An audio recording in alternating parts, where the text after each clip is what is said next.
how do I get to Milan?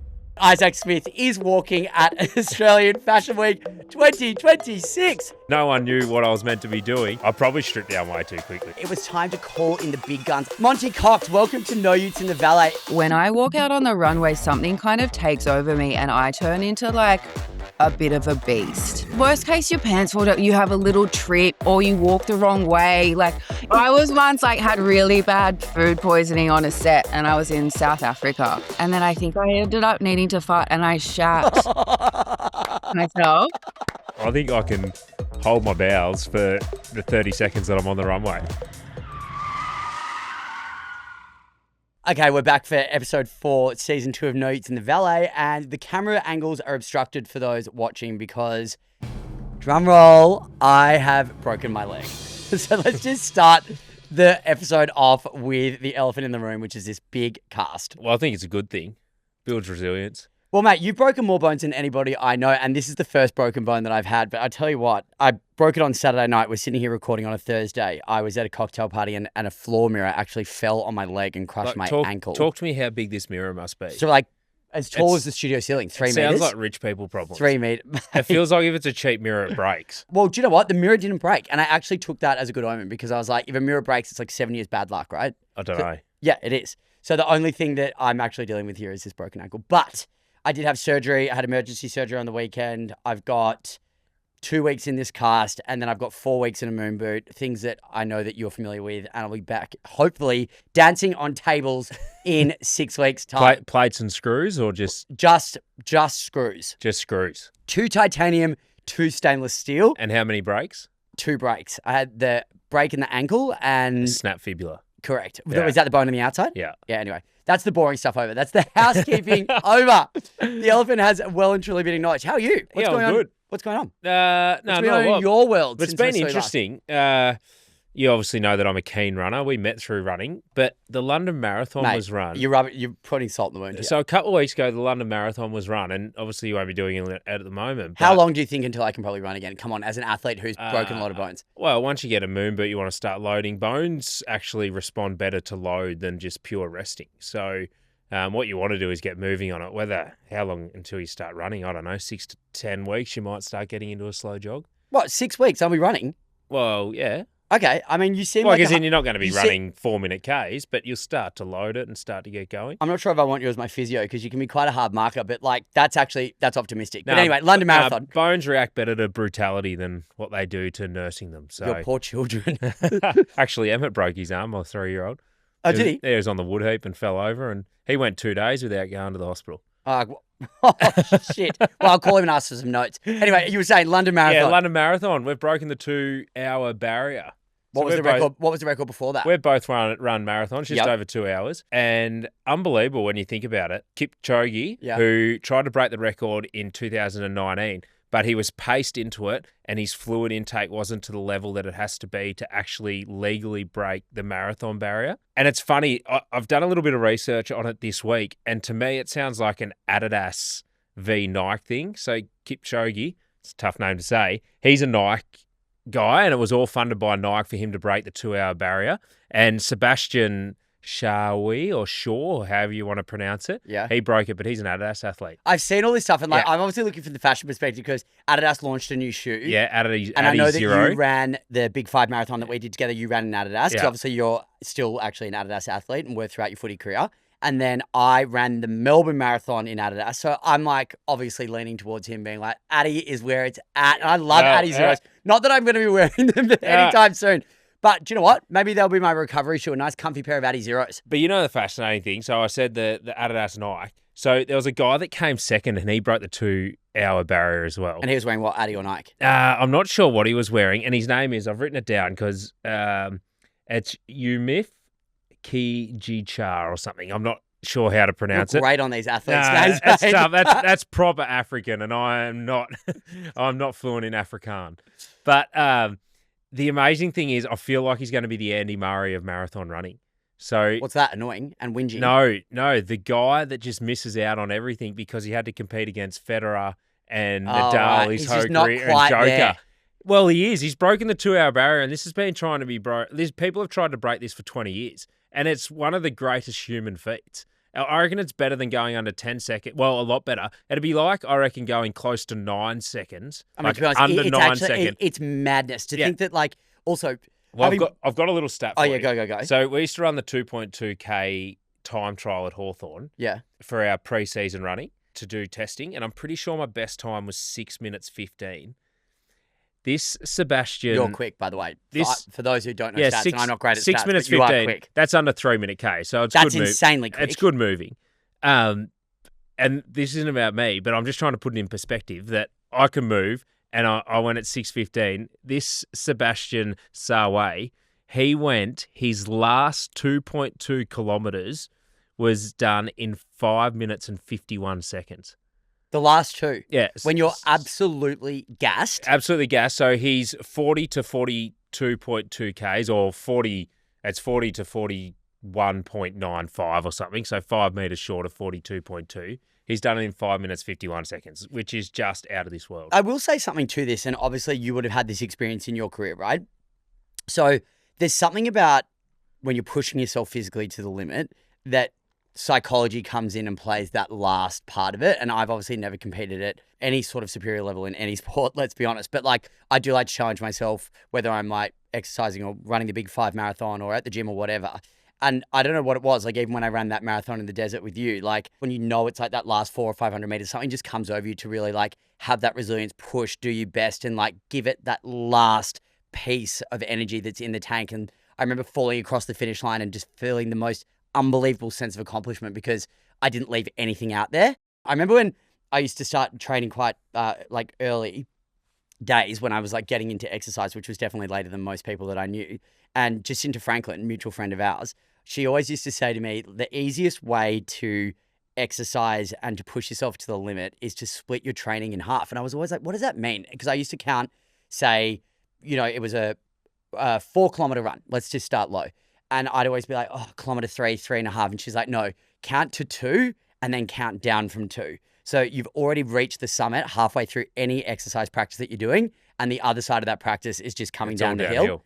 And it has changed my mentality. And for anybody listening who's starting out in exercise or is wanting to get into running or is coming off the back of injury, which I'm now going to have to confront quite abruptly when I come back. You've broken a leg. I know, but like you're one of 8 billion people. For someone who is very active, this is obviously not the most ideal thing in the entire world. But I'm going to have to come back from kind of, you know, starting again, especially from a running perspective.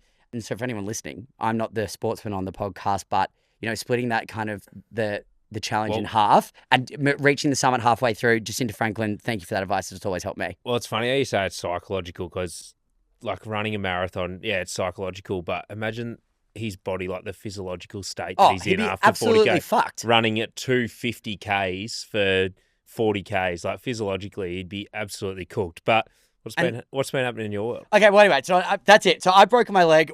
Like, that's it. I'm already bored of my own conversation with the break of the leg. But do you know what's happening? What?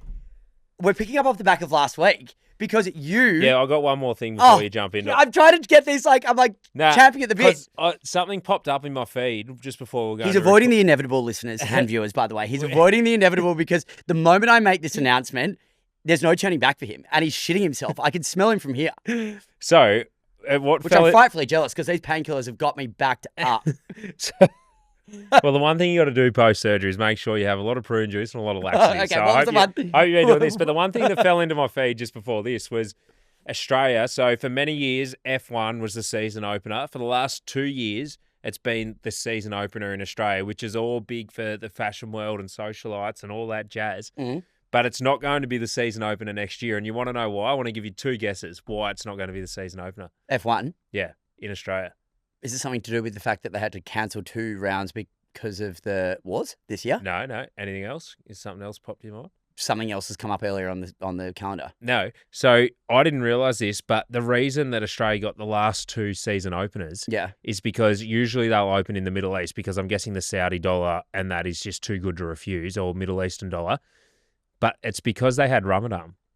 Oh, really? Yeah. And Ramadan will not fall at the start. Ramadan changes every year, I think. Yeah, it does. Correct me if I'm wrong, listeners. It will not fall when the season opener F1's on. So it'll go back to the Middle East and Australia won't have it, which I just think was amazing. What's going to happen to our industry? Yeah, what's going to happen to your industry, not mine. These women are going to be looking What for are parties. these socialites going to do These in girls are March? just going to be walking around Albert Park in heels and just like looking for the closest marquee with a fresh glass of champagne. And an opener is a lot bigger than any other race. Yeah, 100%, obviously. Now, Yeah, what? last fortnight's episode, we had a very surprising text message from a close friend of mine by the name of Ren Kimber, who is the wife of Christian Kimber, who I had ticked away in the background at seeing if that we could actually get Isaac Smith, AFL great, to walk at Australian Fashion Week. And whilst we had him walking up and down the corridors and practicing his best Zoolander strut, it actually came to fruition mid-episode that Izzy was indeed confirmed, not necessarily to walk, but to go and meet with the design team for a fitting for Australian Fashion Week. And I can say officially on the record, insert drum roll sound effect, that Isaac Smith is walking at Australian Fashion Week 2026. Insert round of applause. Yeah, that's Okay, so a little bit uncomfortable. Okay, so one. Yeah. It all came together really, really quickly, right? So I didn't even get to, I was away Yeah. when Christian and Ren wanted to meet you for the fitting. Just to start, yeah. how cool's their shop? Their shop is amazing. And Yeah. honestly, and I know that we've said this off mic, you actually like love their gear. Because Yeah, I showed brilliant. you their stuff. Yeah. And I personally, not that I'm wearing it today. You know what I felt like? I said to Christian, because Yeah. I had no idea who Christian and Ren? Ren were, and obviously worked out why it's called Christian Kimber once I went there.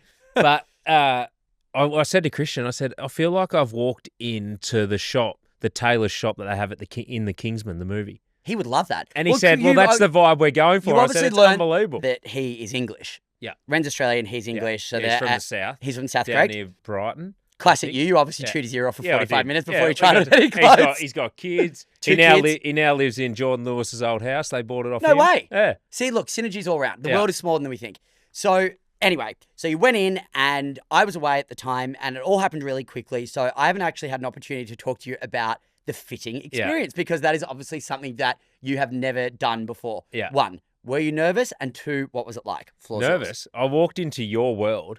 I had no idea. I had to ring Eva, who runs our social media, and I said, what brand am I going to? Because Ren just sent an address, and it was like shop 154, whatever it is, Collins Lane or Little Collins or whatever. Street. Good memory. And I'm like, Eva, I have no idea what shop I'm going to. Like, what's the brand I'm going to? I don't. And she's like, I think it's Christian Kimber. Guys, anybody else would do their Googling. Like, the brand is called Christian Kimber. Is he even today with me in a bloody cast and hobbling around? He's still being like, what time are we recording today? I'm like, mate, this guy is fucking useless. Anyway, he got himself there in the end. I walked, I've never been late to anything, but I walked in and it was uncomfortable for me because I don't often go for a fitting to walk on a runway, or never.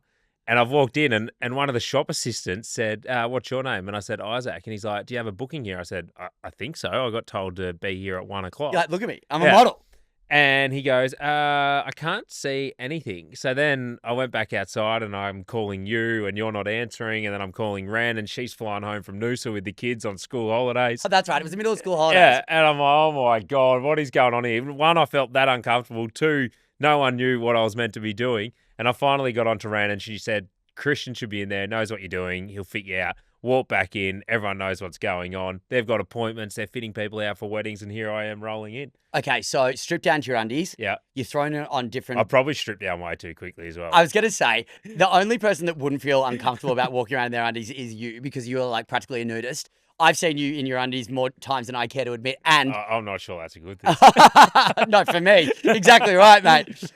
So the silverback gorilla, mate, as I said, a little bit of a back sack and crack before hair on my back. But don't worry, I thought it's not about me giving you advice. Yeah. Because I'm not a model. Yeah. I've worked with many models. And so I thought this week we need to call in the big guns. We need to call in somebody who is a seasoned professional. Well, just before we get her in. Avoiding the inevitable yet again. I took a voice memo when I left Christian Kimber. Oh, did you? And we're just going to throw to it now and have a little listen. Okay. So I've just walked out of the store after being fitted and I think I might be in. I had a fitting, tried on a heap of clothes, they were happy with the sizing. And he goes, yep, you look really good. Looking forward to it. Let's hope you're free. 6 a.m. get up, 9 a.m. show. Who do you want to invite? Okay, so hold on. I will say, I'm not going to rat Christian out in the public forum. he actually said you're a very good looking guy. And he was like, I thank you. can't wait to see what he looks like after a bit of grooming. Anyway, that's all. Well, That's all I'm saying. I've had a haircut. That's all I'm saying. Next up, we would take a weed whacker to those eyebrows. Now, we need to. Weed whacker. We need to.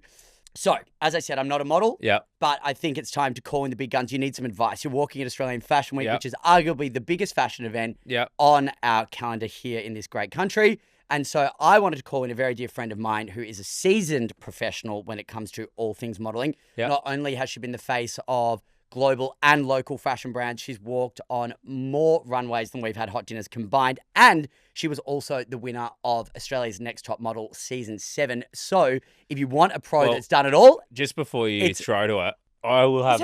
Seriously, everyone in this room is laughing. He is avoiding the inevitable at every opportunity he gets. I have absolutely no idea who he's talking about. Well, I'm about to introduce her. Her name is Montana Cox. And if you stop fucking interrupting, I can finally stitch you up on this bloody runway. Montana Cox, ladies and gentlemen. Oh my God, hi. Are you at work or home? Have we interrupted your day? No, not at all. You know what's really funny? I just woke up from a nap. Okay, so Isaac, there's your first point. It's 2 o'clock in the afternoon. I need a So you need to, this is exactly, so Monty's just woken up. That's the model life. I had a fitting at 10 a.m. and then I had a nap for the rest of the day. Oh, beauty sleep. We need our beauty sleep. Monty Cox, welcome to No Utes in the Valet. It was time to call in the big guns. I cannot carry this show on my shoulders for a second longer, especially when it comes to the international supermodel of it all. Babe, just to bring you up to speed, and I know we spoke off mic, I've got Isaac walking at Australian Fashion Week. So I was like, I need to call in my mate Monty. He needs some tips. He wants to ask you some questions. Babe, can you enlighten him? Of course I can. Go for it. What do you I'm need a little to bit know? nervous, Monty. One, meeting you, but two, that I'm now walking in Australian Fashion Week. And Elliot has gone to tell me that we're effectively next to the Sydney Harbour Bridge, glowing onto the Opera House. It's like, I'm not just doing it by halves. I just don't even know where to start. Like, dinner the night before. What can I do? At dinner the night before? Yeah, like as in, what can I eat? Am I going to be bloated? Like, what do we do? Do boys even bloat? Like, I don't even know how it works. I mean, I'd stay off the booze like a little bit, but I don't know. Do you want that like cutting edge kind of cheekbone come out, or do you want to look rounder or softer? Like, what is your top off? Like, what's going on? No, I think I'm wearing very baggy clothes and all that jazz. But I just want to know, like, how do I get to Milan? Like, obviously, I'm going to nail this one. Yeah, obviously. Monty, you work for the biggest fashion brands in the world, babe. You've done everything from LV to Dior to Bottega, and Isaac's got he's just seeing Australian Fashion Week as a stepping stone to get himself to Paris at this point. Yeah, you're about to launch. No, you're about to launch. Can we share agents? This is the baby steps. This is the small little baby steps to get you on the world scale. What is should I be going the ruffle look, or should I be looking for a chiseled jaw, or like what would you do if you were me? I reckon you've got to go chisel jaw. I think you want to not shock people a little bit. I reckon you want to come out like all balls blazing though. You know what I mean? No, sort of, not really. Like you've got to come in prepared. All balls blazing probably means a little bit different to me than what it means to you. Okay, so Mike, tell us, what are the secrets to being a runway model? Because obviously in your career, which has been so illustrious, and you really have ticked every single box that you could have possibly across the years that you've been working as arguably the biggest Australian model that we've seen in our generation.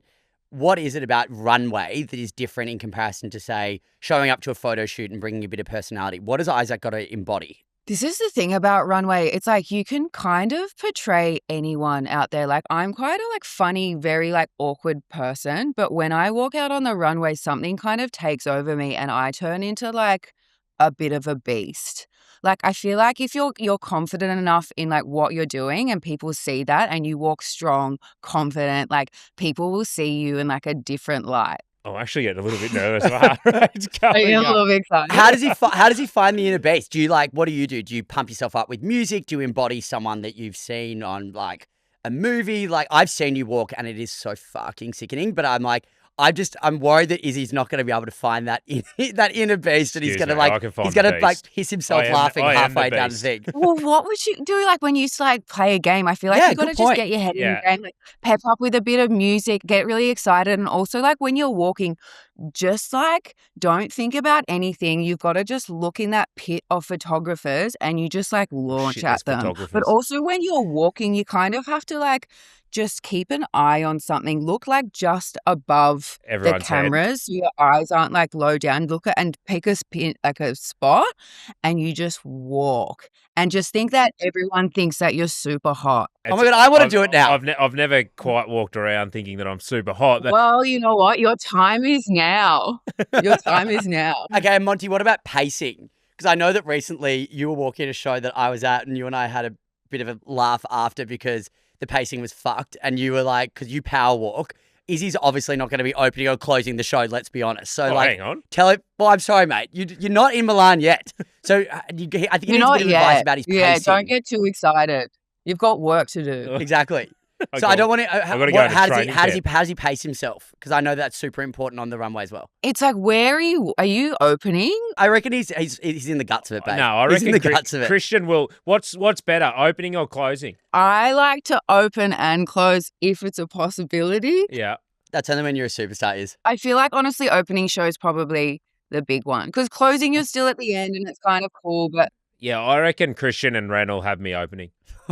Walking out on that first runway and you've got, because you set the pace, you set the tone, like you set kind of everything that the show kind of embodies. I'll tell you what Christian told me. He said, I want you to go back and look at Ralph Lauren's show a few weeks ago and embody what the models were doing on their catwalk or runway or whatever we call it. And it was like the hand in the pocket, sort of button undone, just like real casual sort of So you're a cool boy. Blase. Yeah, I'm cool boy. This is the hard thing with male models. Like when they're walking, it's just like, it just don't be rigid. Like a boy, when they're walking down a runway can look so bad really easily. And it's like, it's not like not in a bad way, because it's not like you're wearing heels or it's not like you've got like a long dress you can fall over. So I feel like when you're walking, like you don't have to be worried about anything. You don't have to be scared, but just make sure you have like a bit of movement in your body. Because you know when some boys walk down and it's like a robotic mess. No, I haven't seen too much of that, to be honest. Hasn't come across my desk. I reckon there's some seriously good advice in there for you to take on. And honestly, a lot of people would pay big money to have Montana Cox personally coach them. This is like having an AFL. Name the best coach in the AFL right now. Chris Scott. Okay, well, this is like having Chris Scott coach you for runway model walking. So, Monty. So what's backstage like, Monty? Backstage is fun. Like there's a lot going on. You're going to get pushed around. You know what I mean? Like someone's like, you'll run in, someone will be like, hair and makeup. Then you're like pushed into fittings and you're pushed into someone else. And then it's like, get on the runway. And it's practice. There's a lot going on. But wait, it's going to be a lot of fun. Wait, and sorry. You're walking in front of the Sydney Opera House.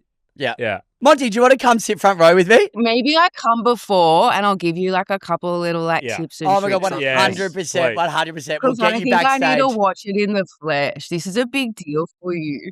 Oh God, I'm getting more nervous. I'm getting hot under here.